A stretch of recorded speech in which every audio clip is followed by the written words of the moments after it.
A shocking revelation from the history of the British royal family has just come to light, emerging from what was thought to be forever buried beneath the dust of time in Windsor Castle, in a deep storage room, where thousands of documents and royal relics from generations of monarchs are kept. A preservation staff member accidentally discovered a red wax-sealed envelope bearing the words, "To be opened only when all is too late." No one expected that inside this envelope was a copy of the final and never-before-released will of Princess Diana, the woman known as the Rose of England, who brought the world to tears with her tragic passing in a car accident in Paris in 1997. But what shocked the royal family wasn't the existence of the will, it was the content within. In slanted, handwritten letters penned in blue ink on faded stationery, Diana left a clear and emotional message.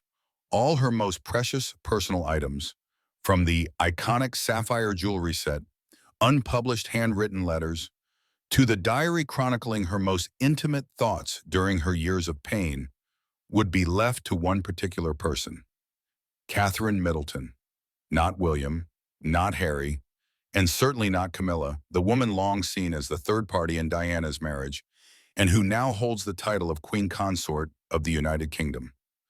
That moment struck like a blow to Camilla's pride in standing within the royal family. Diana, though gone for nearly 3 decades, seemed to return from beyond the grave to make one final, powerful and resolute statement. She chose Catherine, a young woman she had never met, never spoken to in her lifetime. But why? Why would Diana place absolute trust in a stranger and entirely cast aside the woman now sitting on the throne? That question is shaking the entire United Kingdom, because Diana's act wasn't merely a personal decision, it was a declaration, a symbolic statement, carrying the pain of a mother, a betrayed wife, a woman once isolated within the very palace that Camilla now walks through daily with the title Queen. Diana did not merely leave behind objects, she left behind a message, and that message is now causing a storm inside Buckingham Palace. The media immediately jumped on the story. Images of the sealed envelope, Diana's familiar handwriting, and the clearly itemized asset list stirred a frenzy throughout the UK. Social media flooded with comments, dividing sharply.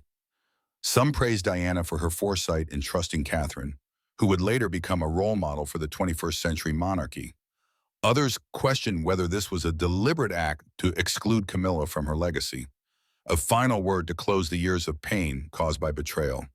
And one detail in particular captivated the public.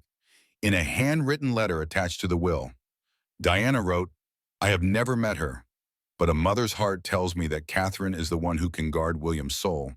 What I leave behind is not just memorabilia, but a message for the future I once dreamed of."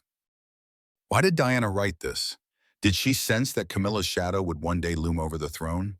Did she know that while she couldn't stop William or Charles from choosing their own paths, she could still choose the one to guard her soul through every diary page, every strand of pearl, every line written during those years of torment inside a cold, unforgiving palace?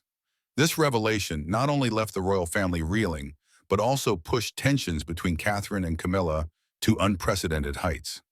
Numerous sources report that Camilla erupted in fury upon learning she had been completely excluded from any part of Diana's legacy. A high-ranking palace insider, speaking anonymously, revealed that Camilla considered this a psychological game from the past and intended to prevent Catherine from publicly disclosing the will. But with mounting public pressure and intense interest, can Camilla truly stop the tidal wave that's now crashing toward Diana, a symbol that remains irreplaceable? That will is not just a legal document. It is the final voice of a woman who once suffered to the core. And now, as the truth resurfaces from the depths of Windsor, it is rewriting the tale of the British royal court in ink that never truly dried. So what do you think? Was Diana right to choose Catherine as her spiritual heir? Or does Camilla, the woman currently holding the most prestigious position in the kingdom, deserve to receive a part of the legacy from the woman who was once her husband's ex-wife? Leave a comment. Type 1 if you support Diana's emotional decision. Type 0 if you believe Camilla is being treated unfairly. Because it is you, the ones following this story, who will be the living witnesses to the dramatic legacy war between past and present. between the tragic beauty and the crowned queen. We are living in a moment where truth no longer lies quietly behind palace doors. It is rising, pounding with strength upon the throne of the British monarchy. When the final lines of Diana's will were read, the name Camilla was completely absent. Not a word, not a hint, not a sign of forgiveness or acknowledgement. A silence that was utterly devastating. Camilla stood frozen in the solemn room, surrounded by the power witnesses of royalty and law. Her face, once meticulously groomed 4 years to suit the title of queen, now pale, tense, and twitching uncontrollably. She had believed she would at least receive some tiny symbol from the past, a sign that after all the controversies, she was still part of the royal story. But no, Diana had excluded her completely, coldly, decisively, and deliberately. The anger erupted in Camilla like a storm long suppressed. She slammed the documents onto the wooden table so hard that the royal porcelain teacups trembled. Her voice, hoarse but filled with bitterness. She still haunts me, even in death. Everyone in the room, including Charles, was stunned by Camilla's dramatic reaction. But to her, this was no ordinary outburst. It was the explosion after years of comparison, of being called the replacement, the intruder. She felt she had tried, had remained silent, had endured the scornful eyes of the public, only to finally win the crown and still be pulled off the throne by Diana. This time from within the ghost of her legacy. No thank you, no gesture of reconciliation, not even a shred of recognition that I stood by Charles in his final years. Camilla screamed, her eyes wide with fury, lips trembling. She turned to Charles as if he were the one to blame. He was the man who had drawn her into this storm named Diana. He was the one who once begged her not to leave him, who once whispered in her ear, "You're the only one I've ever loved." And yet now, in his own reign, she was being erased by the shadow of a woman who had been dead for nearly 3 decades. Charles tried to comfort his wife. He stepped forward, placing his hand on her shoulder with a weary, sorrowful gaze. But Camilla brushed his hand away as if it were burning coal. "You promised me we'd move forward without the past haunting us," she hissed, her voice breaking. "But she's still here, in everyone's eyes, in every portrait in the palace, in the hearts of the people, and now even in the will. Don't you see, she won't let me go." Camilla's pain was real. It didn't come from the loss of a brooch or a piece of jewelry. It came from the feeling of being entirely cast aside, of being denied, of being deemed unworthy to stand on equal footing with Diana, even after Diana was gone. All of Camilla's efforts to transform from the husband stealer to the queen consort now seemed to vanish into thin air. The years of restraint with the media, the quiet acts of charity, the forced smiles at events, all now overshadowed by a single line in the will. "All symbolic assets relating to me shall belong to the daughter-in-law I trust, Catherine." Camilla collapsed into a chair, head bowed low, hands gripping her skirt as if trying to hold back tears. She had never imagined she'd fall into such a state. She had once been able to control her emotions with icy calm, but today she could no longer hide. Diana had won, not through life, but through legacy. Charles remained silent. He knew that any words now would only be blades turned inward. But in that silence, he too felt the heavy weight of the past he and Camilla had created.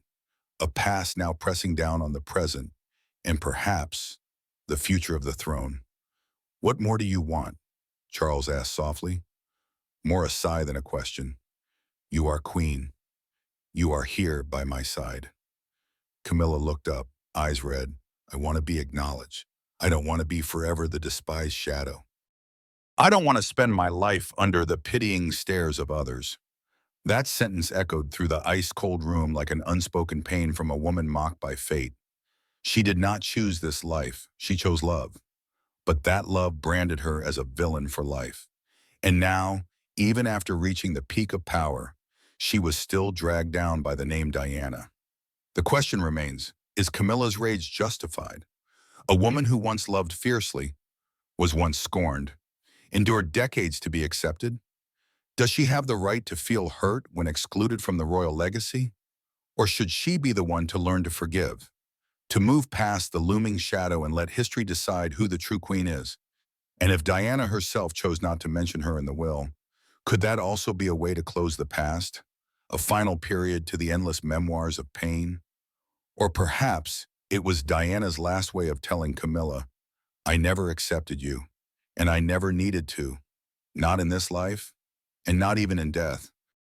It all began with an intuition, a quiet but sharp premonition that Princess Diana carried in her heart before life's tragedies struck. In a private moment with her closest friend, she once said, William will not just choose a beautiful woman. He will choose someone who can love as his mother once loved. Deep down, Diana seemed to know she would not accompany her son to the end of his journey. And precisely because of that, she left a unique mark, not only through her words, but through priceless personal items bestowed after her death.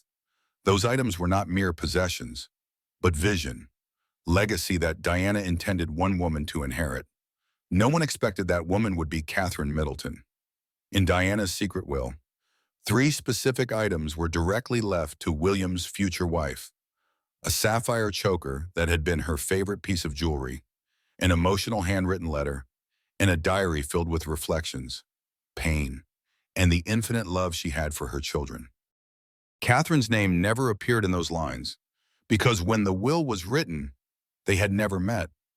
But what is eerily haunting is the content of the letter. If my son finds a woman who knows how to listen, who can hold another's wounds without fear of pain, then please know that I will be with that woman. Those words seemed written for Catherine, the woman who would quietly bear royal pressures, support her children, uphold her husband's image under relentless scrutiny, and most importantly, continue Diana's mission in the public eye. The sapphire choker, a powerful symbol, was not something anyone could simply wear. It carried both glory and darkness. On the day Catherine was allowed to touch that necklace, she cried, not from its monetary value, but because of the accompanying message. For the woman brave enough to love William as he truly is, not for his rank. That was not just a test. That was a commission. And Catherine, with incredible steadfastness over the years, proved she was worthy. But how could a woman like Diana, who never met Catherine, choose the right person so perfectly? Was it mere coincidence? Or did Diana truly possess intuition beyond ordinary reason? In the diary Catherine kept for many years, one passage written in 1995 sends chills. I see William's eyes. They need someone who will not hurt him again. Someone who knows to walk slowly with him through every storm, if possible. I hope that person carries in their eyes the light I have lost. Perhaps those grief-laden premonitions guided Diana to shape her son's destiny. Even though she is no longer here in the physical world, the story becomes even more convincing when witnessing Catherine's every small action. From bowing before Diana's grave during her first visit to Althorpe, to refusing to wear sparkling but cold royal jewelry and choosing instead the sapphire engagement ring, a symbol deeply tied to Diana, she did not choose to shine. She chose empathy. And that was what Diana had written in her diary. Brightness dazzles, but compassion moves. If a woman can move people, that's the one I pray William chooses. Diana's choice, therefore, was not simply intuition. It was a journey nurtured with love and empathy. And when Catherine entered William's life, as a piece shockingly perfectly aligned, people could not help but believe Diana was right. No one can replace her. But Catherine has become the emotional bridge between generations. She continues, not with grand declarations, but with quiet deeds, what Diana was denied in her brief life. Is all of this just coincidence? Or did Diana truly foresee the future?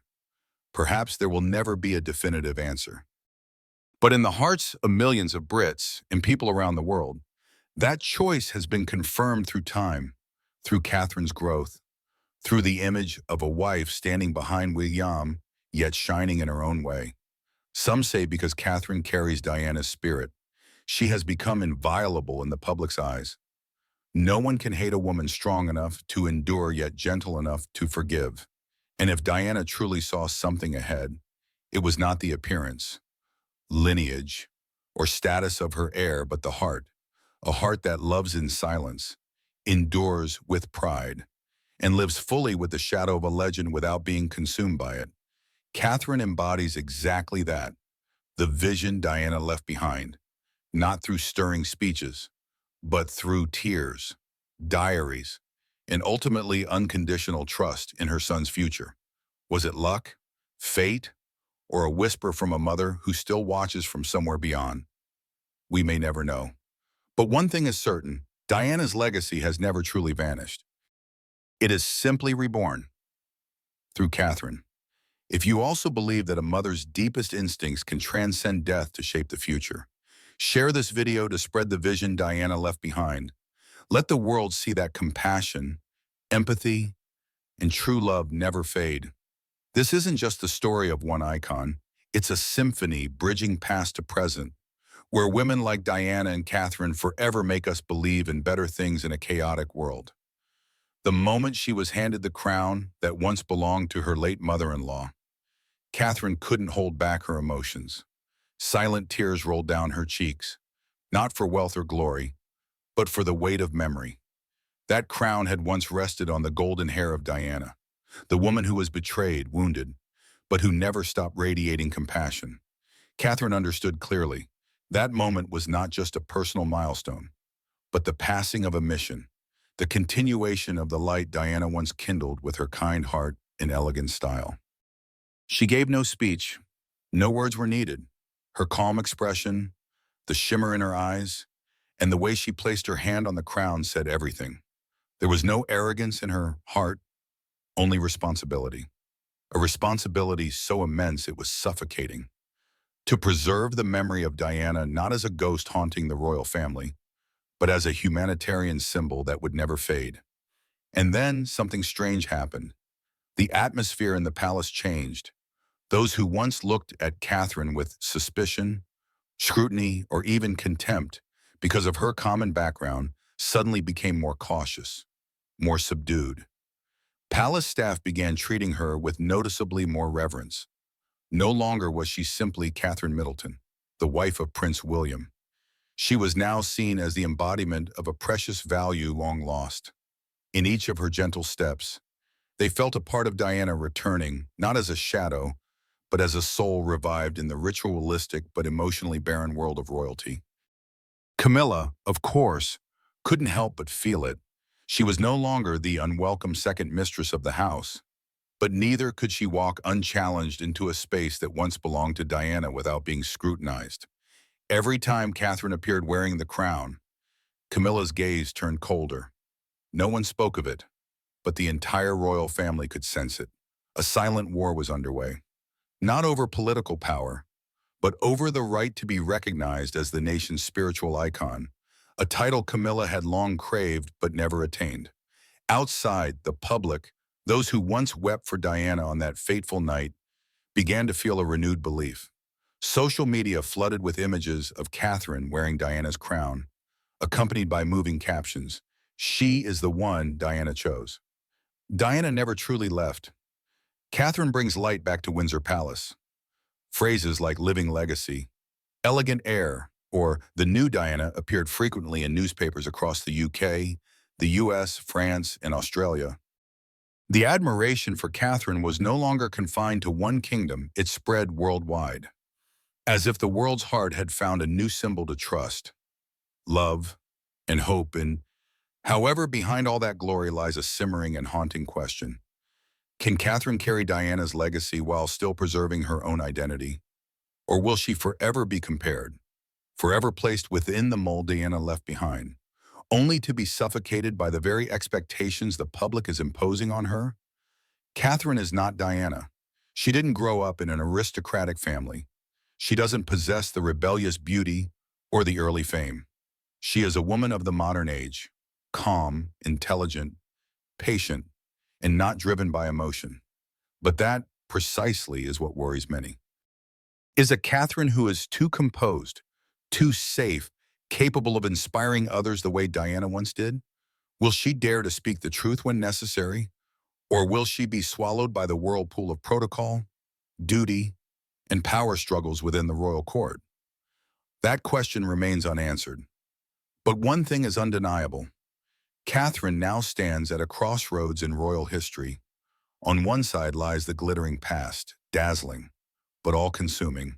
On the other lies an uncharted path, where she might become a new icon, not as a copy of Diana, but as herself.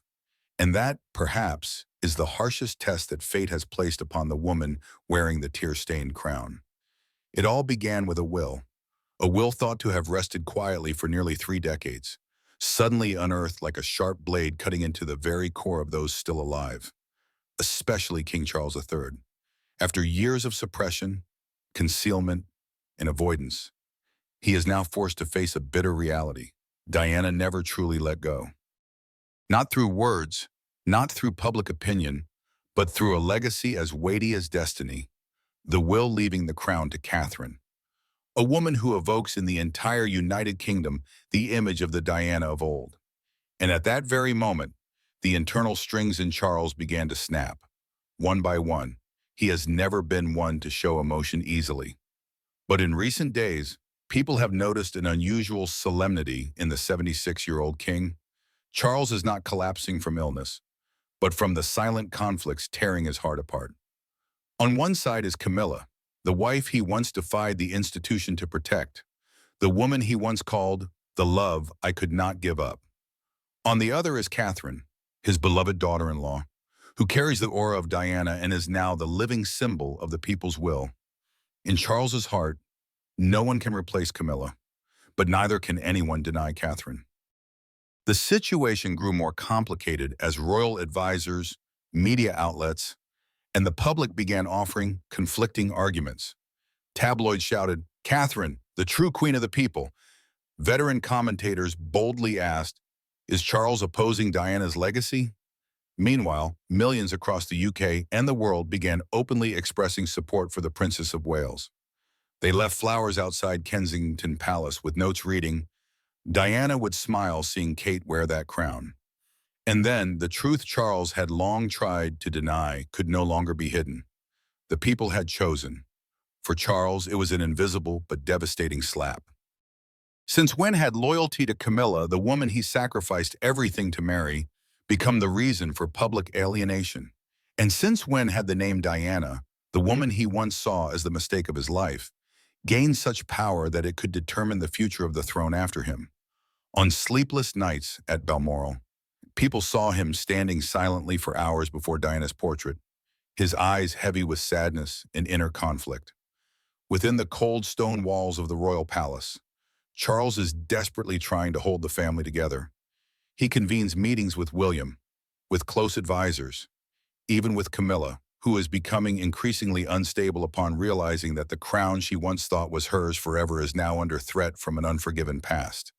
But every time Charles proposes a compromise, every time he seeks unity, Diana's will reappears like a living testament of division, a single sheet of paper, a signature, but with the explosive force of a political and spiritual bomb.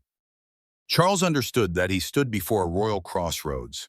Either he would accept Catherine as the representative of the monarchy's future, thus appeasing the people but effectively pushing Camilla Bauer to the margins of power, or he would continue to protect Camilla until the end, the woman he chose to love all his life, but accept the price of an irreparable rift between the monarchy and the public.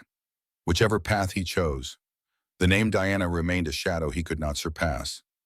Then, amid the breathless silence of a kingdom on the verge of turmoil, Charles confided to a trusted aide, "I have tried my best to protect Camilla, but perhaps I am now paying for the years I didn't protect Diana." Those words, never made public, fell into the silence like a belated confession. The question now was no longer, who will wear the crown? But, can Charles balance the two ends of history, Camilla of the present and Diana of the past, without allowing the monarchy to be forever divided? Or will he be the last king to cling to a family torn, when even his own heart doesn't know which side to lean toward?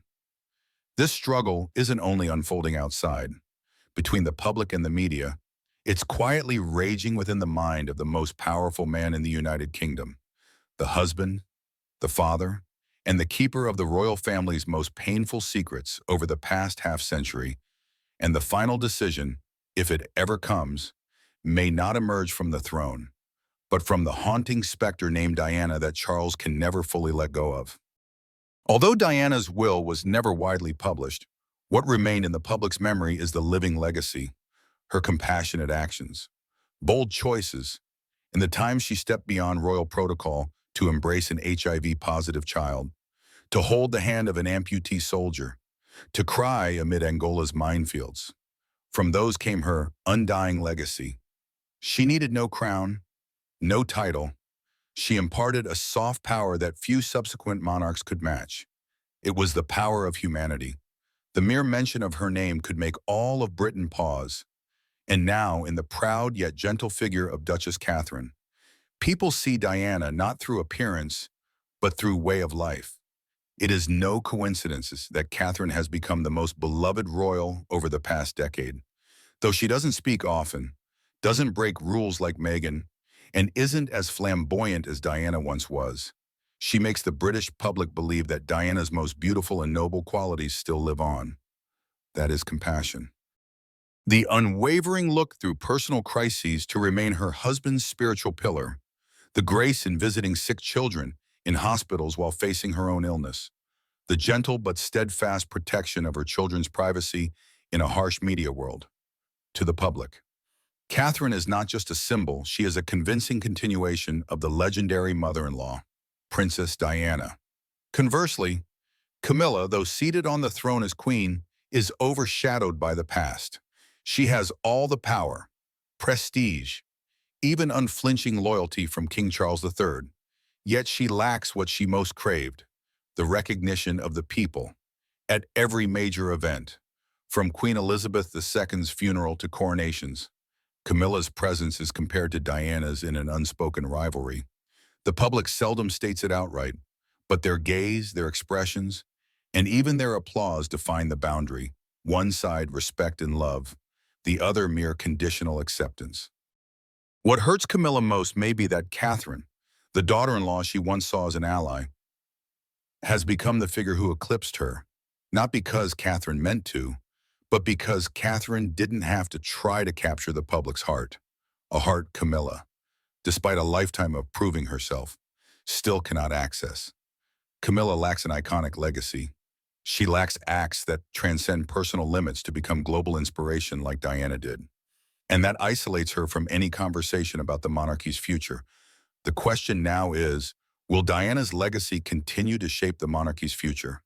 Will George, Charlotte, and Louis grow up in the light of love once given to their grandmother? Or will Camilla, with her status as queen, strive to write a new chapter free from Diana's shadow, to assert her own influence with the people? It's an unseen but deeply emotional struggle between past and present, legacy and identity. On one side is the past that cannot be replaced.